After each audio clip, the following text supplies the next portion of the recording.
फिरंगियों की बहुरंगी चालें देखकर भारतीय शासक और शासित त्रस्त थे। उनकी अनीति ने रानी लक्ष्मीबाई के मन में विद्रोह भर दिया और उन्होंने अपना सर्वस्व स्वदेश के लिए समर्पित कर दिया। उनकी वाणी में वीरों को उत्तेजित करने की अपूर्व शक्ति थी। हाथ में नंगी तलवार लिए, पीठ पर अपने नन्हे दत्तक पुत्र को बांधे, इस अश्वारोहिणी की विप्लव ज्वाला गांव-गांव और नगर-नगर में सुलग उठी।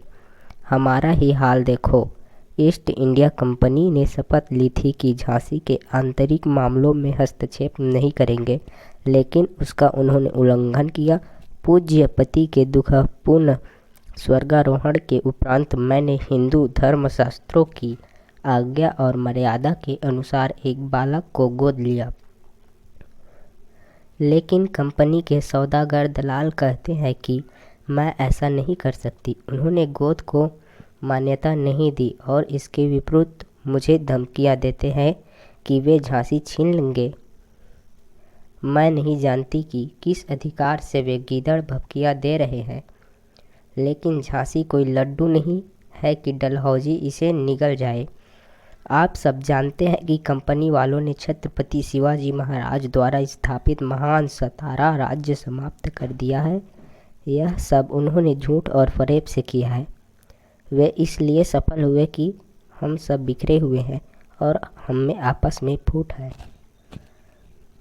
मैं स्पष्ट बताना चाहती हूँ कि यह जो फिरंगी अफसर झांसी का कब्जा लेने आ रहा है, उसे खाली हाथ जाना होगा। मैं उसे झांसी कदापि न दूंगी। इसके पहले कि सौदागरों की ईस्ट इंडिया कंपनी झांसी पर अपना अधिकार जमाए, मैं अपनी देह की प्रत्येक बूंद उसकी रक्षा में बहा दूंगी।